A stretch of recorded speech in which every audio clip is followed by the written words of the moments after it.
gente começar o papo, Aline, eu tava falando aqui com o Rabino, não revela o nome da criança antes, né? Não. Isso é uma tradição. O que normalmente acontece, só depois que a criança nasce, a gente revela o nome.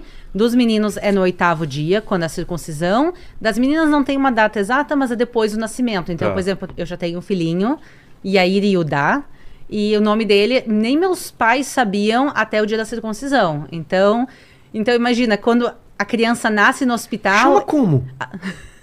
Como você chama a criança? A gente chamava ele de amendoim. O amendoim. Mas 8 dias é um amendoim. É um amendoinzinho lá, né? Então, mas pensa, quando a criança nasce no hospital, tem que fazer registro de nascimento. Então, eles chegam lá, e Israel é um país que a maioria da população é judaica, então eles chegavam pra gente e perguntavam, ok, qual o sobrenome? Tem nome? Não tem? Ok, daí tem um X no nome, na certidão de nascimento dele não tem nome. E por isso, depois que a gente faz a cerimônia, aí sim a gente vai lá no governo e aí a gente registra o nome. Então ele nasce sem nome, legalmente ele não tem nome. Então é normal isso, eles já sabem que é assim que funciona. Sim, tem gente que quer dar antes, também não toda a população de Israel é judaica, quem quer dar pode dar na certidão. Mas qual é a explicação mesmo assim pra isso? Ou é só tradição mesmo? Tem 8º dia, essas coisas? Não, 8º dia tem uma explicação e a origem é bíblica, claro. Ah, é? Porque o que acontece? Abraão, ele vai ter 2 filhos. E quando ele tá com o filhinho recém-nascido, Isaac, ele tem 8 dias. Ismael, que é o filho mais velho, tem 13 anos. Os anjos aparecem a ele e fazem o pacto entre Abraão e Deus, que é o pacto que a gente segue até os dias de hoje. E o pacto é literalmente um pacto físico, a circuncisão incluída. Então Abraão se autocircuncisa com 99 anos. Com a mão trêmula, talvez, né? Nossa, que... E ele vai circuncisar os filhos dele também. O Isaac tinha 8 dias. E de Isaac sai o povo de Israel. E por isso, até os dias de hoje, os judeus circuncisam no 8º dia. E Ismael, que dele sai o povo muçulmano, os árabes, tinha 13 anos. Então, muitos muçulmanos até hoje fazem aos 13 anos.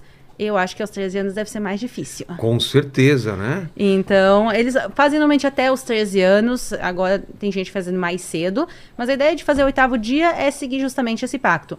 Mas vamos dizer o seguinte, uma coisa importante, sempre quando a gente fala das regras do judaísmo, a vida humana é mais importante que qualquer coisa.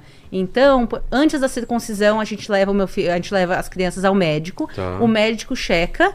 E se o médico considera que a criança não está bem para fazer a circuncisão, ela é adiada. Ah, tem isso também. Tem não é porque isso. a tradição tem que fazer de qualquer jeito, né? A tradição é o 8º dia, mas a saúde e a vida da criança é mais importante. Então, isso sempre, quando a gente fala das coisas do judaísmo, existe também o bom senso. Existe, obviamente, a questão religiosa, mas também o bom senso, a saúde e a vida humana é mais importante. Então, meu filhinho checaram, viram que ele não estava amarelinho, eles deram ok, daí...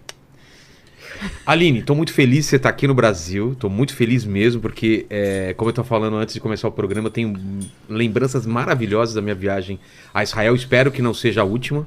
Já falei aqui com várias pessoas que eu vou voltar lá. Eu nunca tive dúvida quando eu voltei de lá que eu ia voltar. Sabe quando você sai de lá e fala assim, é um até breve? Tenho certeza que eu vou voltar lá e vou realizar muitas coisas lá. E agradecer ao Saião por ter dado essa oportunidade. Foi uma viagem maravilhosa que a gente foi, você, o Rodrigo.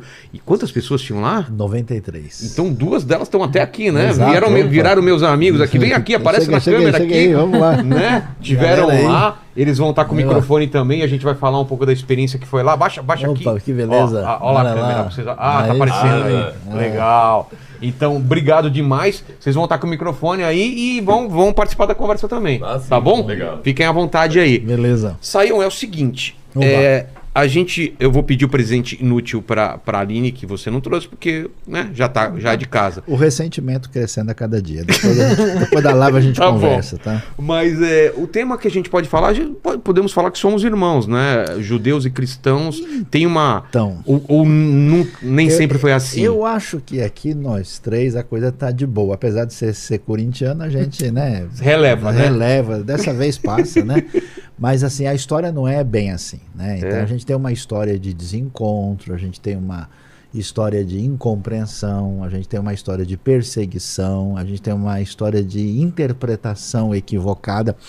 E é uma coisa assustadora, porque monoteísmo, né, que é a raiz que começa na tradição judaica, se desdobra para a cristandade, depois para o próprio Islã, trouxe uma série de elementos muito importantes para a experiência humana. Mas, ao mesmo tempo, essa síndrome de ter acesso à verdade trouxe também uma atitude indevida, né, de intolerância e problemática muito séria. Então, vamos dizer, aqueles que estavam juntos no começo, né, acabaram se distanciando de uma maneira muito complicada. Eu vou dizer uma coisa para você assim, para mim hoje, eu tenho uma satisfação muito grande de estar aqui com a Aline, com você, porque nunca, em toda a história, os judeus passaram a entender um pouco mais sobre quem de fato é Jesus, né? Ou seja, Jesus era judeu, né?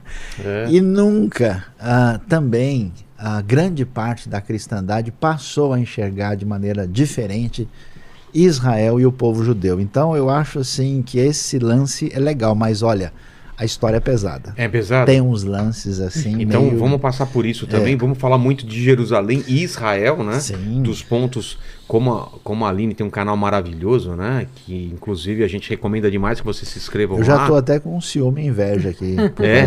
Não, o canal dela é maravilhoso. Eu assisto os vídeos dela e a gente fala muito, né? Sobre você com essa sua experiência como guia e depois visitando todos os lugares, alguns que eu fui, né? E muitos outros que eu não fui. A gente falar desses lugares icônicos e tão... que ecoam na eternidade, né?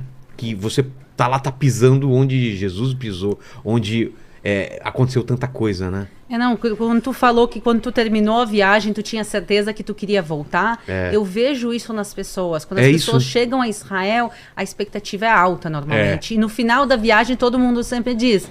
superou as minhas expectativas, quer dizer, Israel é muito mais incrível, sempre tem aquela sensação de eu quero mais, porque olha, eu visitei o Muro das Lamentações, é incrível, mas por que a gente não visitou os túneis do Muro das Lamentações também? E é isso, e aquilo, quer dizer, tem tanta coisa para se fazer que não dá para fazer no tamanho das caravanas, que são 10, 11 dias. E é muito intenso, né? Eu me lembro de uma pessoa que o sonho dela era conhecer Paris.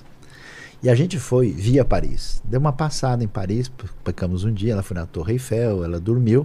E aí na volta ela tinha reservado, assim, tipo 3 dias em Paris. Quando foi no dia de ir embora, ela falou, o que eu vou fazer em Paris? Não tenho mais vontade. De tão intenso. Perdeu, porque ela nunca imaginei que Israel tivesse toda essa experiência tão profunda, agora não tem mais. Ela não foi para Osasco também. Né? Tem isso. Tem isso, esqueci desse detalhe. Então. Ó, a galera de Osasco vai te pegar, hein? É verdade. Tu fala de Diadema porque eu já morei lá. Mas é verdade, é verdade. É muito show de bola. Não que Paris não seja incrível, mas é que a energia... É outra coisa. O que você sente lá é diferente mesmo. Vamos falar disso, Aline, mas quero o seu presente antes de mais nada, né? E quero ver esses livros também do Saião que estão aí. Então, eu posso dizer uma coisa? Pode. Eu pensei em trazer um presente inútil. Tá. A ideia é trazer alguma coisa que já não tenha valor. Ou que não serve pra você. Pode ter valor, mas que pra você não serve mais. Eu não posso usar. Tá. Então... eu posso dizer que é um presente diferente. Eu imagino... Um pedaço de bacon. Pode comer. Eu vim desde Israel com bacon no bolso. Imagina ela vindo com bacon. Né? Bacon com o símbolo do Palmeiras, assim, bem vai dar pro Vilela. Né? Então... a ideia é trazer uma coisa que não tem mais valor, que não tem utilidade. Eu te trouxe literalmente meio centavo. Meio centavo? Meio centavo. Tá. Então, é uma coisa que não tem valor. A diferença é que o meio centavo que eu trouxe pra ti, ele tem 2.000 anos. Como assim não tem valor? Olha pode pegar, pode pegar. É a oferta da viúva. Assim. Então, essa moeda, literalmente... Isso realmente é da... Olha isso, cara. Essa moeda da época do Segundo Templo de Jerusalém, ela é da época de Jesus. Só pra... isso aqui a gente tem não... o que? Você sabe o que é que tá gravado nela? É tipo uma estrela. Dá pra ver aí, Paquito? Começa a desfocar. Dá uma olhada. Olha só. Que incrível. Então, Israel, vamos começar, pessoal. Israel é um dos poucos países do mundo que permite a venda de antiguidades. Então é legal. Eu tenho toda a papelada aqui pra provar depois pra te ter. Tem alguma coisa escrita aqui também. Então... o que essa moeda significa? Essa moeda, literalmente, é meio centavo, que era a moeda de valor mais baixo que tinha nos tempos de Jesus, na época do Segundo Templo de Jerusalém. E tem uma passagem no Novo Testamento que fala sobre essa moeda. Está no livro de Mateus e ela está aqui na frente, está escrito em inglês. Mas toda a ideia é que as pessoas chegavam no Templo de Jerusalém, no tesouro, e davam o que tinham. Então, a história conta que os ricos iam lá e jogavam dinheiro, davam suas riquezas, e chega uma viúva que a única coisa que ela tinha era meio centavo. E ela dá para Deus o pouco que ela tinha. Que era muito. Que era para ela era muito. Era tudo, né? Então, a mensagem da história da moeda da viúva é justamente que a pessoa dá, que o pouquinho que ela tinha valia muito mais do que as riquezas dos ricos. Porque para eles aquilo não significava nada. Era uma maneira de se mostrar, olha quanto eu estou dando, e para ela disse, olha, isso é tudo que eu tenho. Então, é também uma lição sobre valores, mas por isso ela não tem mais utilidade. Essa moeda não é mais aceita em Israel hoje em dia como moeda. Mas eu fico feliz pra caramba. Isso daqui provavelmente foi de alguma escavação, né? Sim, ela foi achada em uma escavação arqueológica em Israel. Que legal. A gente encontra várias dessas moedas em Israel em escavações, porque eram literalmente centavos. Então, as moedas normalmente de prata... Tinha uma quantidade grande. E essa foi achada, e por isso eu decidi trazer um presente inútil. Obrigado demais, Aline. Quando a gente teve... Então é isso, pessoal. Esse foi mais um vídeo do nosso canal. Curta, se inscreva, compartilha e até o próximo vídeo. Um abraço. Fui.